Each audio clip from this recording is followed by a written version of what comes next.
दोस्तों अगर आप भी यशस्वी जायसवाल को दुनिया का सबसे खतरनाक बल्लेबाज मानते हैं तो वीडियो को लाइक जरूर कीजिएगा। दोस्तों हम जल्द घोड़ी चढ़ेंगे। यशस्वी जायसवाल खुद उनके माता पिता ने किया स्मृति मंधाना के साथ शादी को लेकर बड़ा खुलासा। तो आखिर क्या सच में स्मृति मंधाना और यशस्वी जायसवाल करने वाले हैं शादी? अब कब ये दोनों कपल करने वाले हैं विवाह? क्या ये दोनों एक दूसरे के प्यार में हो चुके हैं पागल? क्या कुछ जायसवाल के माता पिता ने किया है खुलासा जिनकी बातों ने तो भारतीय क्रिकेट में हाहाकार मचा दिया? ये तो हम आपको उनके बयान में दिखाएंगे, लेकिन उससे पहले आपको क्या लगता है यशस्वी जायसवाल और सरफराज खान में कौन है सबसे खतरनाक खिलाड़ी? अपनी राय नीचे कमेंट बॉक्स में जरूर बताएं। दोस्तों भारत और इंग्लैंड के बीच चौथा टेस्ट मुकाबला रांची के मैदान पर खेला। रविंद्र जडेजा की कातिलाना गेंदबाजी की बदौलत टीम इंडिया ने पूरी इंग्लैंड टीम को दूसरे दिन की सुबह 335 रनों पर ऑल आउट कर दिया। अब भारतीय बल्लेबाजों पर इस लक्ष्य का जल्द से जल्द पीछा कर उनकी लीड खत्म करने की जिम्मेदारी थी। यशस्वी जायसवाल और रोहित शर्मा हर मैच की तरह इस मैच में भी ओपनिंग करने मैदान पर आए, लेकिन रोहित शर्मा ज्यादा देर तक मैदान पर टिक नहीं सके। तीसरे ओवर की पहली गेंद पर रोहित शर्मा एंडरसन के शिकार हो गए। भारतीय टीम को पहला झटका केवल 4 रनों के स्कोर पर लग गया, लेकिन यशस्वी जायसवाल मैदान पर टिके हुए थे। वो शुभमन गिल के साथ मिलकर टीम इंडिया की पारी को संभाल रहे थे। एक के बाद एक कई चौके छक्के लगाए जा रहे थे। ये दोनों बल्लेबाज मिलकर टीम इंडिया के स्कोर को 50 रनों के पार पहुंचा चुके थे। साथ ही साथ दोनों बल्लेबाजों ने अर्धशतकीय साझेदारी भी पूरी की। जायसवाल बेहतरीन फॉर्म में नजर आ रहे थे। वो इंग्लैंड के गेंदबाजों पर टूटकर प्रहार कर रहे थे, लेकिन तब तक 25वें ओवर की पहली गेंद पर शुभमन गिल भी उनके साथ छोड़कर पवेलियन लौट गए। गिल 38 रन बनाकर शोएब बशीर के शिकार हो गए और भारतीय टीम को दूसरा झटका 86 रनों पर लग गया।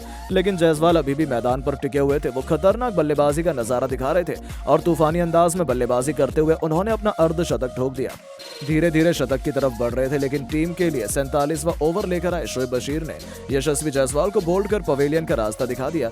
जायसवाल 73 रन बनाकर पवेलियन लौट गए, अपने शतक से चूक गए। वो बेहद निराश नजर आ रहे थे, लेकिन भारतीय खेमा इस खिलाड़ी के लिए तालियां बजा रहा था। वहीं उनकी बल्लेबाजी देखकर स्मृति मंधाना एक बार फिर से उन पर फिदा हो गई और फिर उन्होंने शादी का खुलेआम ऑफर भी दे दिया। लेकिन अब इस शादी पर जायसवाल के माता पिता ने खुलासा कर हर किसी को हैरान किया है। तो चलिए अब हम आपको उनके माता पिता के बयान को सुनाते हैं। आखिर क्या कुछ उन्होंने शादी को लेकर खुलासा किया है? यशस्वी जायसवाल की माता जी ने बयान देते हुए शादी को लेकर कहा कि यशस्वी बड़ा हो चुका है, अब वो अपने डिसीजन खुद ले सकता है। अभी उसका पूरा फोकस क्रिकेट खेलने पर है। वो अपने गोल पर ध्यान दे रहा है। अभी शादी की उम्र तो नहीं हुई है, लेकिन उसकी खुशी में हमारी खुशी है। वो जो भी कुछ करेगा हम लोगों को भी अच्छा लगेगा। हम उसकी हर बात को स्वीकार करते हैं। हमें पता है कि वो ऐसा कोई गलत काम नहीं करेगा जिससे परिवार को नुकसान पहुंचे, इसीलिए हम सभी लोग उससे बहुत विश्वास करते हैं। वहीं यशस्वी जायसवाल के पिता भी शादी को लेकर बयान देते हुए कहने लगे कि यशस्वी काफी समझदार लड़का है। वो परिवार के हालात और परिस्थिति को समझते हुए उसने बहुत कुछ कम उम्र में किया। हम लोगों को भी उसके सफलता पर काफी गर्व महसूस होता है। वो जो कुछ भी करेगा अपने डिसीजन लेकर करेगा, उसकी खुशी में हम सबकी खुशी है। अब वो बड़ा हो चुका है, उसे हर चीज की समझ बूझ है।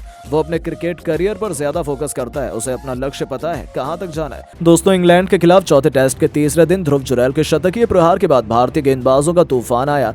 जी हां दोस्तों, भारत और इंग्लैंड के बीच खेले जा रहे चौथे टेस्ट मैच के तीसरे दिन ध्रुव जुरैल ने तूफानी शतक लगाकर इंग्लैंड के गेंदबाजों को चकनाचूर किया। तो वहीं पलटवार करते हुए भारतीय गेंदबाजों ने मैदान पर इस कदर तहलका मचाया जिसके सामने इंग्लैंड की टीम का बल्लेबाजी क्रम ताश के पत्तों की तरह ढेर हो गया। तो आखिरकार कैसे ध्रुव जुरैल के तूफानी शतक के बाद भारतीय गेंदबाजों ने मैदान पर तहलका मचाकर इंग्लैंड को नेस्ते नाबूद किया, ये तो आपको बताएंगे ही। साथ में इस रोमांचक मैच की रोंगटे खड़े कर देने वाली हाईलाइट का वीडियो भी हम आपको दिखाने वाले हैं। तो जानने के लिए वीडियो को पूरा एंड तक जरूर देखिएगा। लेकिन उससे पहले आपको क्या लगता है रोहित शर्मा, सरफराज खान और ध्रुव जुरैल में से कौन है खतरनाक टेस्ट युवा बल्लेबाज? अपनी राय नीचे कमेंट बॉक्स में जरूर दें। दोस्तों भारत और इंग्लैंड के बीच चौथा टेस्ट मैच रांची के मैदान पर खेला जा रहा है, जहां पर इस मैच में इंग्लैंड की टीम ने टॉस जीतकर पहले बल्लेबाजी करने का फैसला किया। जहां भारत एक और इंग्लैंड 2 बदलाव के साथ मैदान पर आया। तो वहीं इंग्लैंड की टीम ने पहले दिन के समापन तक 90 ओवर में 302 रन 7 विकेट के नुकसान पर बनाए, जहां पर बेन फॉक्स 47, जैक रॉली 42 और जॉनी बेयरस्टो 38 रन बना पाए। तो वहीं जो रूट ने अंत तक 106 और ऑली रॉबिन्सन ने 31 रन की नाबाद पारी खेली, जहां पर दोनों के बीच 57 रन की साझेदारी हो गई। हालांकि दूसरे दिन का खेल जब प्रारंभ हुआ तो ऑली रॉबिन्सन ने 58 और जो रूट ने नाबाद 122 रन का योगदान दिया और 104.5 ओवर में इंग्लैंड की टीम 353 रन पर ऑल आउट हो गई, जहां पर रविंद्र जडेजा ने सर्वाधिक 4 विकेट हासिल किए तो वहीं आकाशदीप को 3 विकेट मिले। इसके अलावा मोहम्मद सिराज ने 2 विकेट हासिल करे, साथ में रविचंद्रन अश्विन को भी एक सफलता मिल गई थी। ऐसे में जब भारतीय टीम बल्लेबाजी करने मैदान पर आई तो भारतीय टीम की तरफ से रोहित शर्मा तीसरे ओवर में 2 रन के स्कोर पर आउट हो गए, तो वहीं यशस्वी जायसवाल ने शुभमन गिल के साथ मिलकर 82 रन की साझेदारी की। इस दौरान शुभमन गिल 38 रन बनाने के बाद आउट हो गए और अब लगातार विकेट का सिलसिला प्रारंभ हो गया, जहां पर रजत पाटीदार 17, रविंद्र जडेजा 12 और सरफराज खान 14 रन बनाकर आउट हुए। इसके अलावा मैच में रविचंद्रन अश्विन 1 रन के स्कोर पर आउट हो गए, तो वहीं भारतीय टीम की तरफ से यशस्वी जायसवाल ने अपना अर्धशतक पूरा करने के साथ 73 रन के स्कोर पर अपना विकेट दे दिया। साथ में 73 ओवर में दूसरे दिन के समापन के साथ भारत ने 219 रन 7 विकेट के नुकसान पर बना दिए, जहां पर भारतीय टीम 134 रन पीछे चल रही थी। इस दौरान ध्रुव जुरैल ने 30 और कुलदीप यादव ने 17 रन की नाबाद पारी खेलते हुए दूसरे दिन के खेल को अब समाप्त कर दिया है। ऐसे में जब तीसरे दिन का खेल प्रारंभ हुआ तो बल्लेबाजी करने के लिए स्ट्राइक पर कुलदीप यादव मौजूद थे। इस दौरान उनके सामने जेम्स एंडरसन ने गेंदबाजी की, जहां पर कुलदीप यादव ने बेहतर बल्लेबाजी करते हुए पहले ओवर में 4 रन बटोरे, तो दूसरी तरफ से ध्रुव जुरैल ने गेंदबाजी करने के लिए आए ऑली रॉबिन्सन के सामने छक्का लगाकर तीसरे दिन अपने स्कोर कार्ड को आगे ले जाने का कार्य किया। इस दौरान दोनों ने तूफानी बल्लेबाजी करते हुए टीम को आगे ले जाने का कार्य किया और अर्धशतक के साथ शतकीय साझेदारी पूरी कर ली।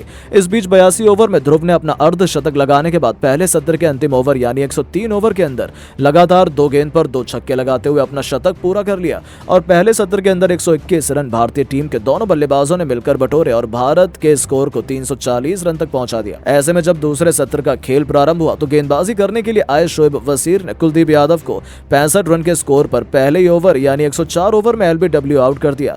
इसके बाद अब बल्लेबाजी करने के लिए मोहम्मद सिराज आए, जो ज्यादा देर तक टीम को नहीं संभाल पाए और 105 ओवर में जो रूट के सामने विकेट कीपर के हाथों बिना खाता खोले कैच आउट हो गए और अब अंतिम बल्लेबाज आकाशदीप मैदान पर आए, जो 108 ओवर के अंदर शोएब वसीर के सामने बिना खाता खोले हुए क्लीन बोल्ड होकर पवेलियन लौट गए और इसी के साथ 108 ओवर में भारतीय टीम 350 रन के स्कोर पर ऑल आउट हो गई, जहां पर ध्रुव ने 108 रन की नाबाद पारी खेली। हालांकि भारतीय टीम 3 रन से पीछे चल रही थी, जिसके बाद इंग्लैंड को टीम बल्लेबाजी करने के लिए आई, जहां पर इंग्लैंड की टीम की तरफ से बल्लेबाजों ने बेहतर बल्लेबाजी करने का प्रयास किया और दूसरे सत्र के समापन तक अपना विकेट नहीं दिया। इस दौरान 25 ओवर में 115 रन दोनों बल्लेबाज जैक क्रॉली और बेन डकैत ने मिलाकर बना दिए। ऐसे में जब अंतिम सत्र का खेल प्रारंभ हुआ तो मोहम्मद सिराज ने शानदार गेंदबाजी करते हुए 1 ओवर के अंदर दोनों बल्लेबाजों को पवेलियन का रास्ता दिखाया और दोनों को अर्धशतक लगाने के बाद 53 और 55 रन के स्कोर पर विकेट कीपर के हाथों कैच आउट करा दिया, जिसके बाद बल्लेबाजी करने ऑली पॉप आए और जो रूट आया, जिन्होंने थोड़ी देर तक टीम को संभाला। लेकिन इस बीच ऑली पॉप को 45 रन के स्कोर पर आकाशदीप ने एलबीडब्ल्यू आउट 44 ओवर में कर दिया और अब बल्लेबाजी करने के लिए जॉनी बेयरस्टो आए, जिन्होंने बेहतर बल्लेबाजी करने का प्रयास किया, लेकिन इनको दिन के अंतिम ओवर में आकाशदीप ने क्लीन बोल्ड 32 रन के स्कोर पर किया। तो दूसरी तरफ से जो रूट 53 रन बनाकर नाबाद रहे और इंग्लैंड ने तीसरे दिन के समापन तक 240 रन 4 विकेट बनाकर 243 रन की लीड हासिल की। तो दोस्तों, आपको क्या लगता है, भारतीय टीम इंग्लैंड के खिलाफ चौथे टेस्ट मैच में जीत हासिल कर पाएगी या नहीं? अपनी राय नीचे कमेंट बॉक्स में जरूर दें। दोस्तों, इंडिया और इंग्लैंड के बीच रांची के मैदान पर जिस एक खिलाड़ी ने टीम इंडिया की लाज बचाते हुए भारतीय टीम को दूसरे दिन ऑल आउट होने से बचाया, वह कोई और नहीं बल्कि पिछले टेस्ट मैच में डेब्यू करने वाले ध्रुव जुरैल है, जिन्हें पिछले मैच में अपना जौहर दिखाने का मौका नहीं मिला। लेकिन महेंद्र सिंह धोनी के घर में पहुंचते ही ध्रुव जुरैल के अंदर मानो धोनी की आत्मा आ गई थी। धोनी के ही अंदाज में जब टीम इंडिया को उनकी सबसे ज्यादा जरूरत पड़ी तो धोनी ने दुबनते हुए ध्रुव करिश्मा कर दिखाया, जिसके बाद पूरा हिंदुस्तान उन्हें सलाम कर रहा है।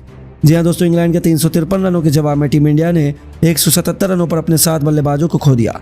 भारतीय टीम को एक अच्छी साझेदारी की जरूरत थी। उसी वक्त मैदान में चट्टान की तरह डटे हुए थे ध्रुव जुरैल। इस बल्लेबाज ने पहले सरफराज खान फिर कुलदीप यादव के साथ मिलकर टीम इंडिया को बिखरने नहीं दिया। अच्छी बल्लेबाजी करनी उन्होंने जारी रखी और एक के बाद एक 2 बेहतरीन चौके लगाए। लेकिन इसी बीच वह लम्हा है जिसने इस खिलाड़ी की असली काबिलियत को पूरी दुनिया के सामने ला खड़ा किया। जी हाँ, वह ओवर था पारी का 59वां। गेंदबाजी करने आए थे शाम के सबसे सफल गेंदबाज शोएब वसीर, लेकिन उनकी 5वीं गेंद पर ध्रुव जुरैल ने अपने 2 कदम आगे निकाले और मिड ऑन के ऊपर से ऐसा गेंद जबरदस्त शॉट लगाया जिसमें गेंद उनके बल्ले से लगने के बाद मानो तारामंडल में छूमंतर हो गई और पूरा स्टेडियम तो उस वक्त हैरान रह गया जब वह गेंद आसमान को चीरते हुए स्टेडियम के बाहर जाकर गिरी। उनके इस छक्के ने गेंदबाज से लेकर इंग्लिश खेमे में खौफ का माहौल पैदा कर दिया। वहीं रोहित शर्मा से लेकर हर एक भारतीय फैंस की भी आंखें फटी रह गई, क्योंकि ध्रुव का वह छक्का 120 मीटर से भी अधिक लंबा था और रांची के मैदान पर आज तक इतना लंबा छक्का किसी ने नहीं मारा था। यानी कि धोनी के घर में जाकर ध्रुव ने सबसे बड़े सिक्सर किंग और फिनिशर माने जाने वाले महेंद्र सिंह धोनी के ही सालों पुराने रिकॉर्ड की धज्जा उड़ा दी और उनके घर में अपने नाम का परचम लहरा दिया। उन्हीं की धाकड़ बल्लेबाजी का नतीजा था कि टीम इंडिया दूसरे दिन ऑल आउट नहीं हुई। ध्रुव जुरैल ने नाबाद जुझारू 30 रन बनाए और टीम इंडिया की जीत की उम्मीदों को जिंदा रखा। तो दोस्तों, अब आपको क्या लगता है, ध्रुव जुरैल में क्या दूसरा धोनी बनने की काबिलियत है? अपनी कीमती राय हमें नीचे कमेंट करके जरूर बताइए। दोस्तों इंडिया और इंग्लैंड के बीच रांची के मैदान पर खेला जा रहा चौथा टेस्ट मैच बराबरी पर आ खड़ा हुआ है, या फिर ये कहें कि टीम इंडिया इस मैच को हारने की कगार पर पहुंच चुकी है। पहली पारी में हमने इंग्लैंड के 5 बल्लेबाज केवल 112 रनों पर ही समेट दिए थे, लेकिन फिर जो रूट के तूफानी शतक और ऑली रॉबिन्सन के तूफानी अर्धशतक की बदौलत इंग्लैंड ने 353 रन बना डाले। उन्हें आउट करने के लिए हमें लगभग 4 सेशन का समय लग गया है। यही टीम इंडिया की बड़ी गलती थी। हालांकि हमारे बल्लेबाजी क्रम में दमखम था कि हम इस लक्ष्य को ही न केवल चेस करें बल्कि आराम से 500 रन भी बना लें, लेकिन इंग्लिश गेंदबाजों के इरादे तो कुछ और ही थे। परिस्थितियों का बखूबी फायदा उठाते हुए इंग्लिश गेंदबाजों ने भारत के बल्लेबाजी क्रम को तहस नहस कर दिया। नतीजा हुआ कि हमारे बड़े बड़े बल्लेबाज सस्ते में निपट गए।